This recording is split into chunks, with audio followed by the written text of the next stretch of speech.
Le 22 juin, c'est la journée nationale de réflexion sur le don d'organes, la greffe et la journée de reconnaissance aux donneurs. Selon la loi, nous sommes potentiellement tous donneurs d'organes. Néanmoins, en France, le taux d'opposition par manque d'informations reste fort et en augmentation.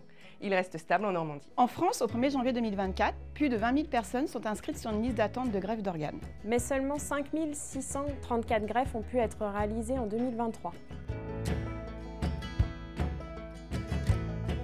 Les greffes les plus fréquemment réalisées sont celles des reins et du foie. Selon l'âge ou l'étude du dossier médical, une greffe de cœur ou bien de poumon peut être envisagée. Des greffes plus rares, comme celles du pancréas et de l'intestin, peuvent être envisagées. En plus des organes, certains patients doivent bénéficier de greffes de tissu. Ainsi, les grands brûlés peuvent voir leur pronostic s'améliorer grâce à la greffe de peau. Et certains patients souffrant de cécité peuvent recouvrer la vue grâce à un don de cornée. En France, nous sommes tous donneurs. C'est la loi du consentement présumé. Pour s'opposer au don, 3 moyens existent. Le premier, c'est de s'inscrire sur le registre national des refus. Le second, c'est de l'écrire sur un papier et le confier à ses proches. Enfin, il suffit d'en parler tout simplement.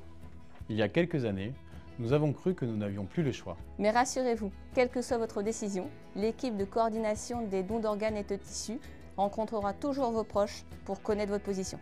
Au quotidien, nous constatons que la majorité des oppositions est due au fait que les défunts n'en avaient pas parlé à leurs proches. Faire savoir clairement à son entourage que nous sommes favorables au don, c'est permettre de sauver des vies. Il suffit de le dire. C'est à vous!